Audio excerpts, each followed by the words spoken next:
Yaran everyone, and welcome to this new episode of Pacific Toks Season 2. I'm your host, Philipe, and in this podcast, I engage in active conversations with my guests to talk about global challenges through an island perspective. Today, I'm really happy to open a special sequence in this Season 2 of the Pacific Talks. Indeed, today's episode will be the first of a series that will run through the coming weeks that will introduce you to the speakers of the Virtual Island Summit 2022, of which Pacific Ventury is an official media partner. The Virtual Island Summit is organized by Island Innovation, a full service marketing and public relations agency which offers unique insights into island and sustainability.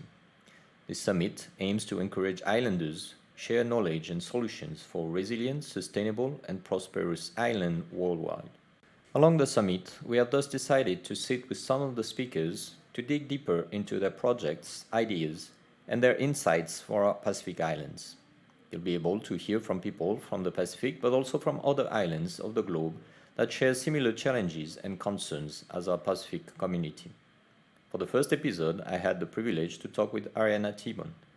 Ariana is a nuclear justice advocate and commissioner, and nuclear envoy to the RMI National Nuclear Commission. So now, on to a conversation with Ariana.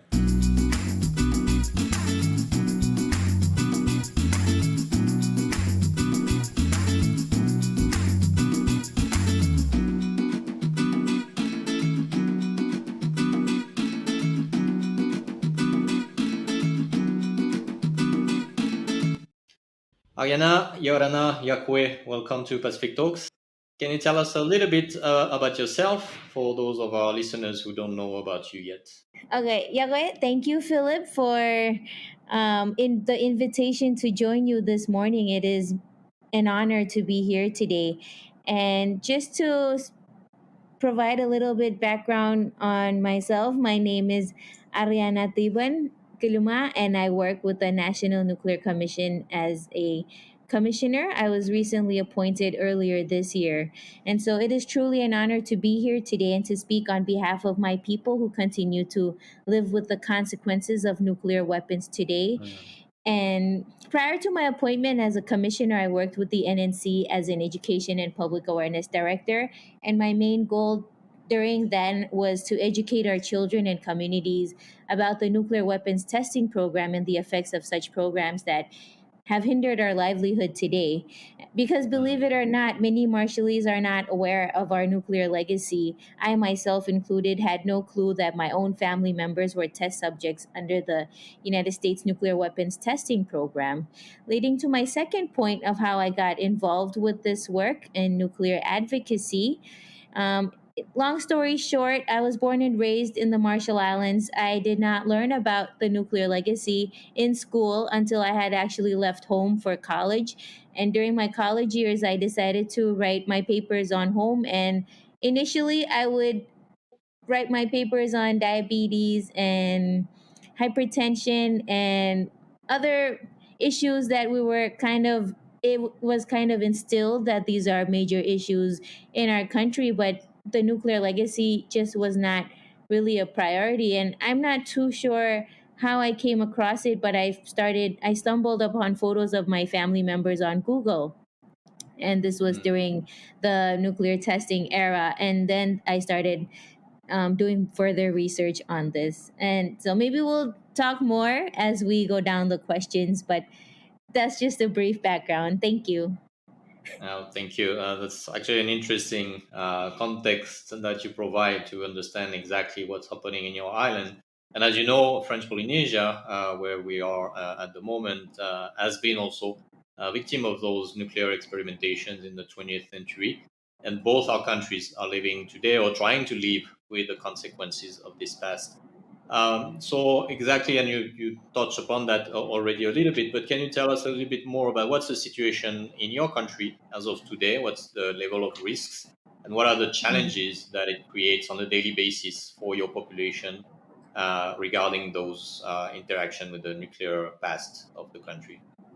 hmm So Thank you again, sir.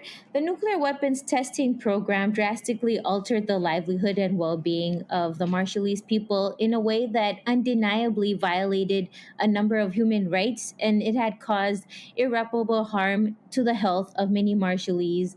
It vaporized several of our islands and it contaminated most of the atolls throughout the Marshall Islands. And these islands, many islands, remain unfit for a human habitation, and they remain economically unproductive for centuries to come. Our communities continue to bear the scars and heavy burden as they live in exile and in conditions of near poverty. And going back in terms of knowledge on this nuclear legacy, the nuclear weapons testing program during its years of operation was shrouded in secrecy. And to this day, so much information and knowledge is being withheld from our government and our communities. And even with the declassified files that were provided to us in 1994, many of the files are redacted. And if you actually look through them, there's entire chapters that are blank and stamped deleted in these declassified files. And so, just more brief background on the nuclear legacy, there was files, hospital charts, photos of babies that were born with birth defects that we describe as jellyfish babies, and more, along with an entire office, were burned when the Trust Territory was dissolved and the Marshall Islands was navigating its way to independence. Furthermore, the nuclear legacy and its harm to our communities was not a subject taught in schools, as I mentioned, until 2019, after the National Nuclear Commission had worked with the Ministry of Education to include it in the social citizenship education program. The curriculum assimilates various angles of the nuclear legacy, from the harm and dangers, the geography, the politics, the health, the social and economic burdens, and we're also trying to get into the science part of it, but at this time, as we can understand, it's already very complicated. Um, and it's been 76 years since our nuclear legacy, since the beginning of the story of our nuclear legacy. And by now, we have lost many loved ones, and their accounts of the events that took place were buried with them. And what we're really trying to do at this point is to plant the seeds of knowledge on this piece of shared history with our students and youth, who will then become the drivers for change in the near future. This generational gap of knowledge on the nuclear legacy is unfathomable, and it is imperative that we take the necessary steps to discover the truth. Because, Philip, at this time, our greatest challenge has been teaching this legacy, because our teachers have to teach themselves before they could teach the students the materials. And a lot of our teachers are too busy to read entire books to understand it. And so we at the National Nuclear Commission just try as best as we could to provide resources or even short video clips that might be helpful for the teachers to get an understanding of certain events. But because we were not taught in schools, I personally believe that this lack of knowledge has caused for a lack of skills in the labor force that might have been helpful for us. So we could have had doctors, we could have had scientists, we could have had marine biologists, we could have had teachers that focus just on the nuclear legacy. But because the older generation were not taught this information, it's not a priority for them. And I would just like to add further that right now at the College of the Marshall Islands, there is a nuclear institute. Next year, they will be celebrating their 25th anniversary. And this semester, they only have 3 students enrolled in the nuclear courses in the Pacific, nuclear issues in the Pacific Mm, course. And interesting. yeah, and the director was asking students, "Oh, why don't you enroll for my class?" And the students were telling her, "Oh, my advisor said it's okay. We can leave that class for last, as sort of like a last chance or last resort elective." And Mm, and the advisors are Marshallese too, and it's because they don't fully understand the importance of teaching the students the nuclear legacy. And so, I mean, I don't blame them.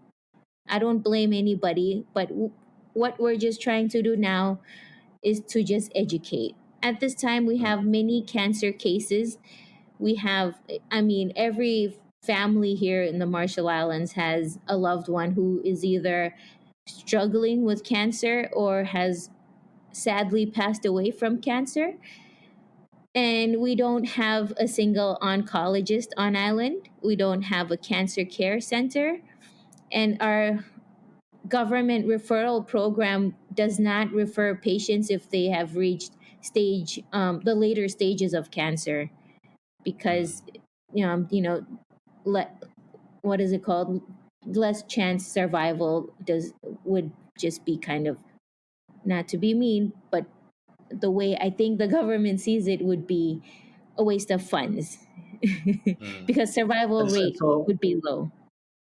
yeah, and so is that the role that the Nuclear Commission of Marshall Islands is about, is to educate people or to point out the issues of this nuclear legacy and then engage the government in taking actions in order to solve that? Is that exactly the role you're playing? Or Yes, the role of the National Nuclear Commission. So, just to provide brief background on the NNC, it was established in 2017, and the core mandate for the NNC is to address ongoing issues within the Marshall Islands, whether it's health or environmental issues, and to assist the government in identifying these issues and finding solutions. And so, we at the NNC are sort of just facilitators. We once an issue is identified, we're the ones setting up the meetings between the technical people that are involved that would be able to make changes to the programs or the systems that are in place. And so when the NNC was established, we the first task was to create a strategy for nuclear justice.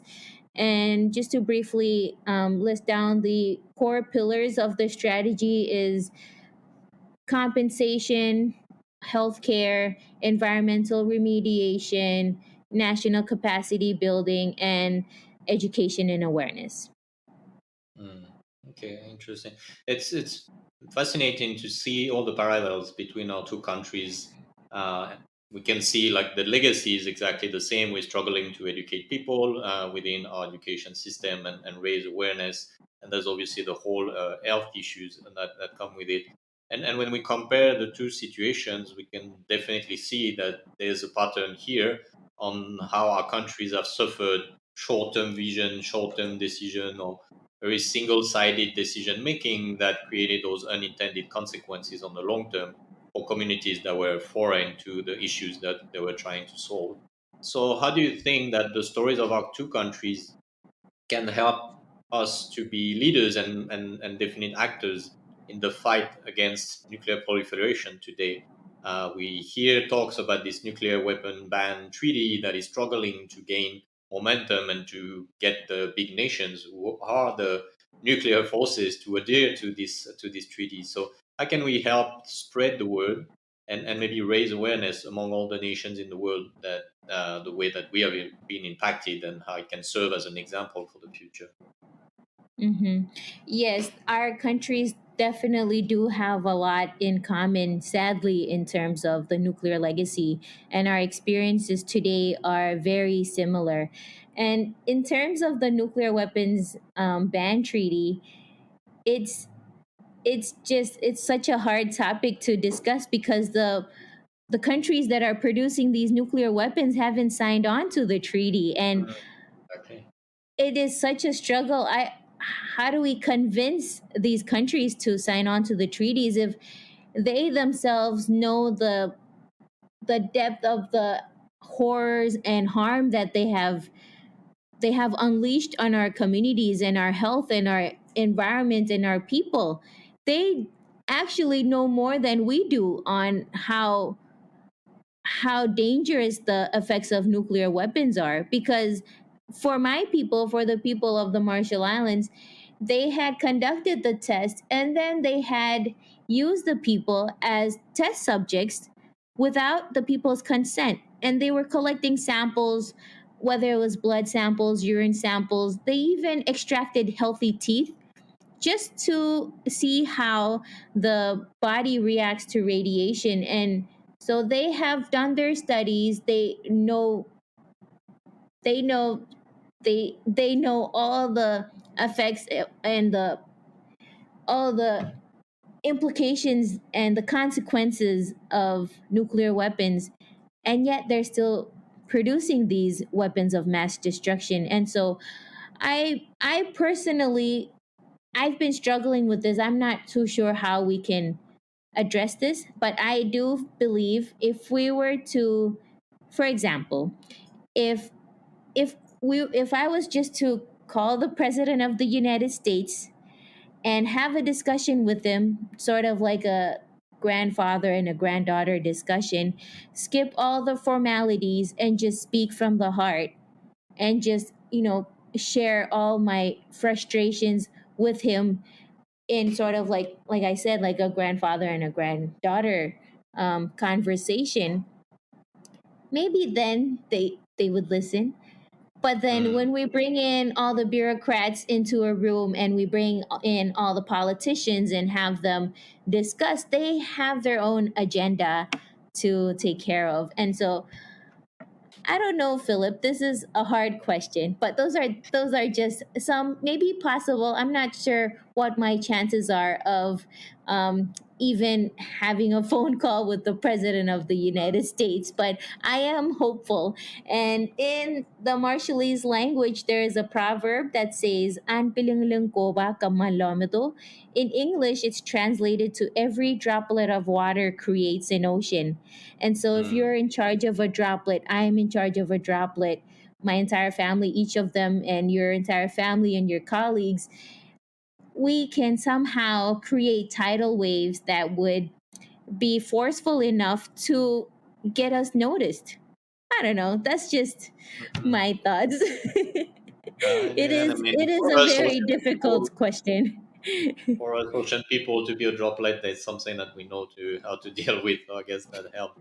But another hot topic. I mean, this is just by itself a hot topic on and on itself. But the question of reparation and compensation, it's definitely hard to estimate the prejudice and the damages that were done and to give a number to it. But there's still a need to give one number and to obtain reparation for that.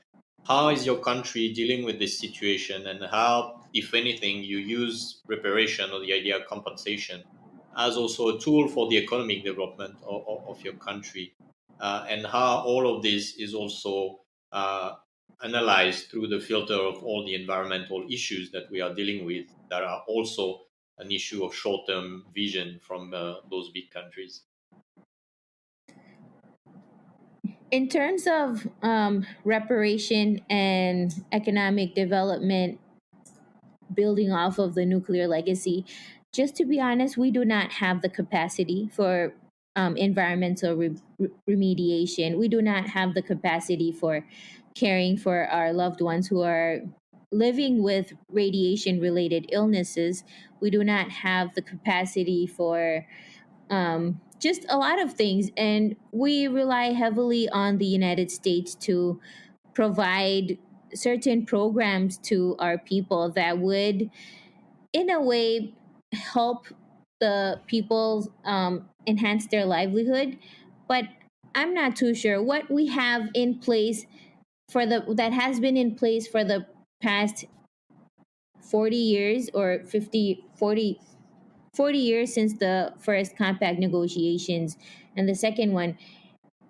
It's not working out, and we have a lot of issues with just trying to first of all understand the nuclear legacy, and just trying to provide reparation. It's something that the RMI government does not have capacity for. And like, just to share, in the atolls that were contaminated, number one, they're uninhabitable. And so the people that used to live there are displaced in other communities that they don't belong to. And number two, Copra is a big driver for the economy here.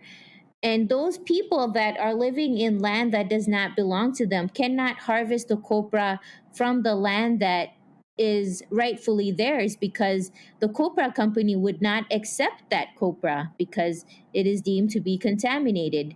And so it's just, I speak for myself on this, not for the government, but I feel like we're very stuck in a way. And I don't know. Yeah. Hopefully these compact negotiations that are taking place at the moment, I believe this is a godsend opportunity for the United States and the Marshall Islands to revisit the agreements and to come up with a just and dignified solution for both countries. Because, Philip, when the compact was negotiated in 1986, well, it was years prior to 1986, but it was signed off in 1986. We negotiated that compact without any information on what happened to us, because all of the files had been classified. And so we kind of just went into the negotiations room blindfolded and just agreeing to what the United States was telling us. And it was not until 1993, 1994 that they started to declassify documents, and we found out or realized a lot more information should have been should have been considered when we were negotiating the first compact. Mm. Sorry, I talk too much. No, no, it's fascinating. And again, I mean, while you speak, I'm sort of thinking about the situation of our country, where we're also struggling to find the best or the most adapted tool to have compensation, but to have it in a way that will help the country not only recover from the past of the nuclear testing, but also being able to develop more normally, because we have been for a long time dependent or handicapped by the consequences of those situations. And finding a way to use this reparation not only as leveling the field, but helping the country move forward is definitely a key element in the discussion and the negotiation with those big countries. And obviously, there's an imbalance in the negotiation, as you just said. And as you are renegotiating the compact, obviously, there are now geostrategics and all those elements coming into play that can temper the impact of reparation and stuff, right? Hmm.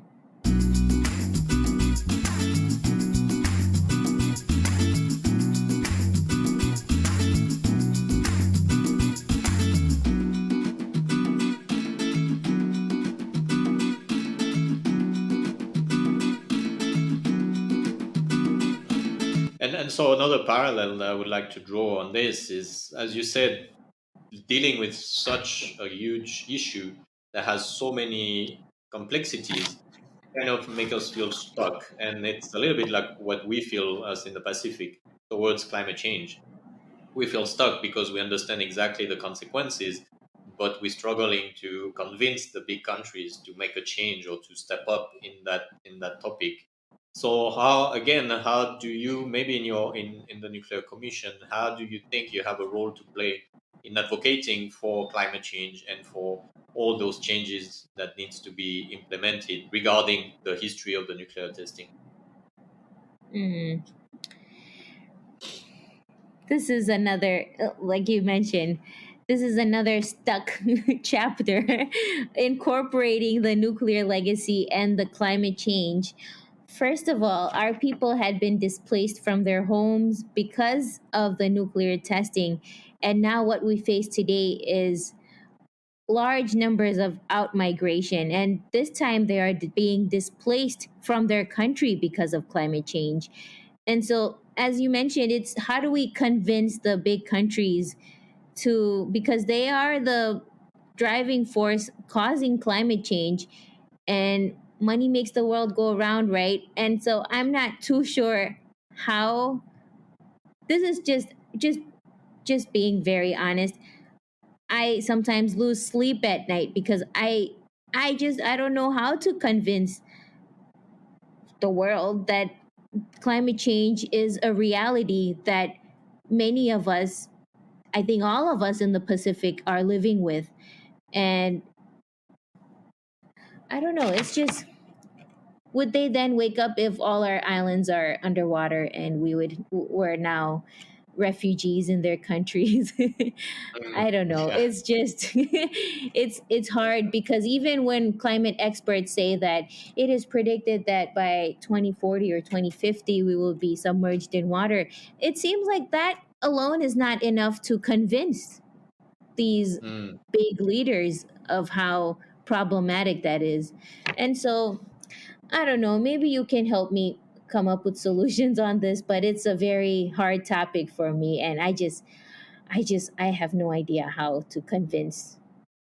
Yeah, yeah. Well, I guess the problem is that the consequences of their decisions are lived by people who are not their people, and so obviously that creates a distance from the issue. But Mhm. facing this feeling of being stuck, as you said, how do you feel? How do you keep yourself motivated? How do you keep yourself committed? Like what pushes you on a daily basis to keep on fighting and making sure that you reach your very very difficult outcome? So what keeps me motivated is a lot of things. It's pretty much the past, present, and the future. I sometimes honestly feel like all of the burden that's on the National Nuclear Commission is is a lot. Or actually, let me rephrase it. I sometimes feel like our efforts is just a single grain of sand on a long beach, and it's just that one piece of sand is it means nothing that the entire world does not care about. And I mean that of course our Pacific sisters and brothers care because I've come to an understanding that we all speak for each other and we're all united in a sense. But I'm speaking like the entire world, aka the big countries. They kind of just turn deaf and blind when it comes to our issues. And what keeps me motivated to just continue with this work is, like I said, the past. It's all of my family members that have passed on, but they till their last breath they had fought for justice.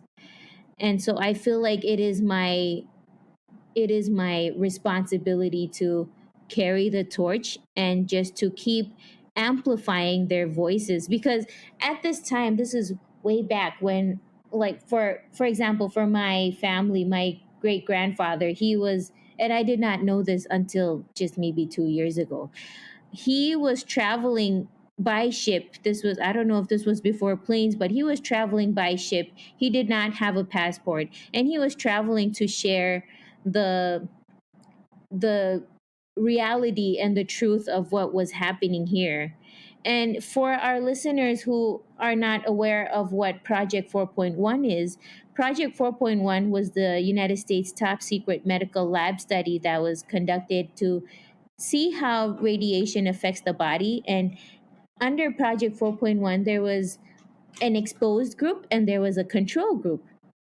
And within this control group, they had divided it, and half of that control group was either injected with radiation, and the other half was ingesting radiation.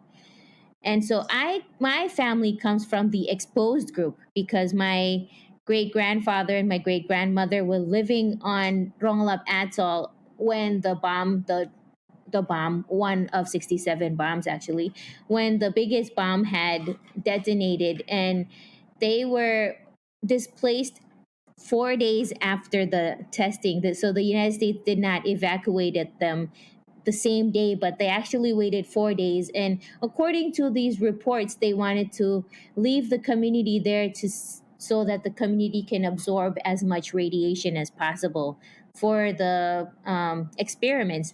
And so when Mm. my family was then moved to Kwajalein Atoll, where they conducted the Project 4.1 experiments, they had, by this time, they had burns throughout their bodies. They had beta burns and their elbows, mostly where the creases are, the elbows, the necks, on their feet.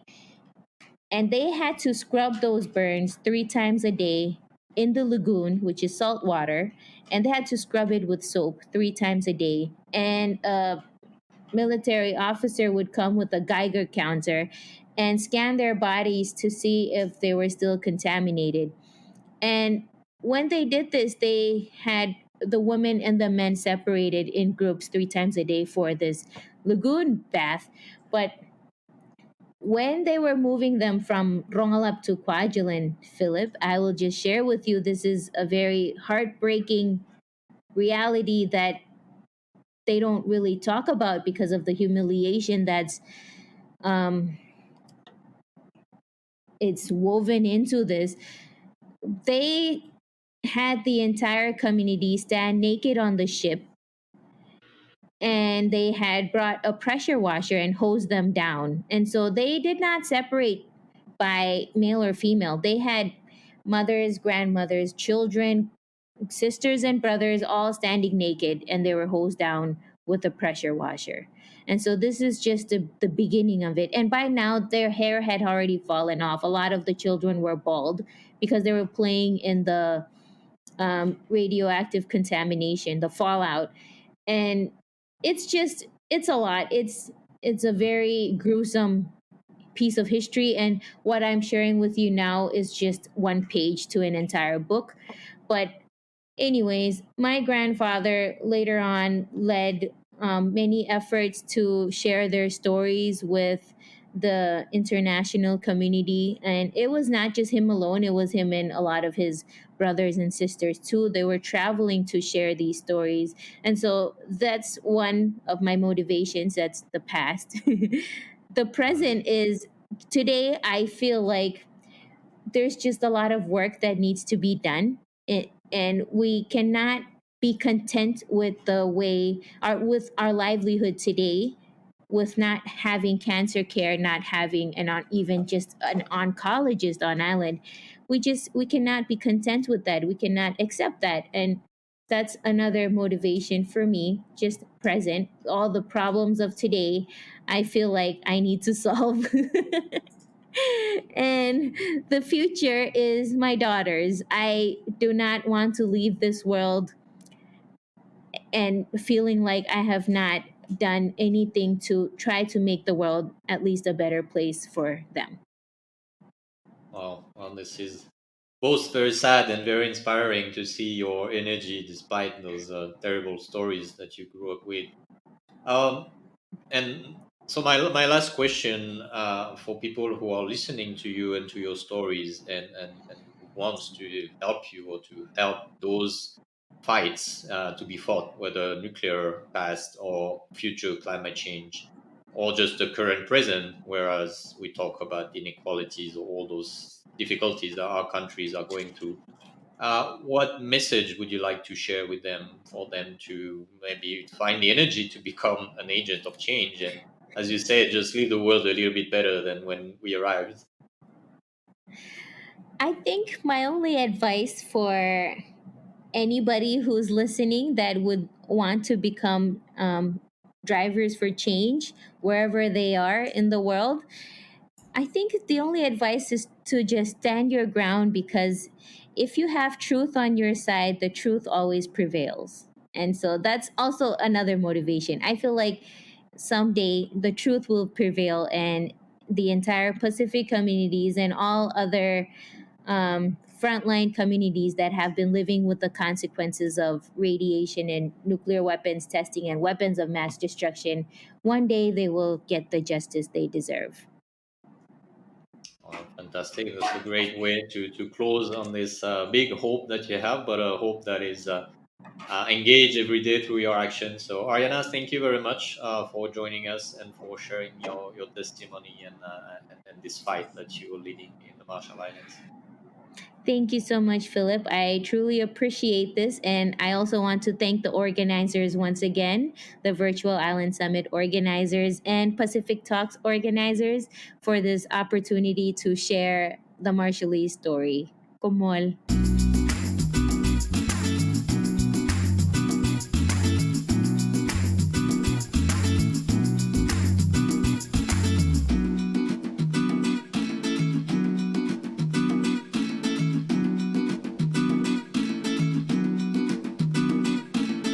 this was the first episode of this special series dedicated to the speakers of the Virtual Island Summit 2022, organized by Island Innovation.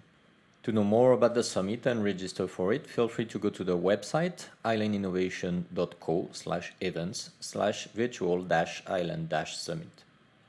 Pacific Talks is a podcast hosted by me, Philipe, and produced by Pacific Ventury Media. If you enjoy this conversation, feel free to subscribe on any podcast platform of your choice. You can also share it on your social medias or with your friends, family, or colleagues. And if you listen to it on a podcast platform, feel free to leave us a review. This is very important to us as it helps us to reach out to more people. If you want to share your thoughts and ideas following this conversation, you can reach out to us directly by email, contact@pacificventury.com, or on all our social platforms.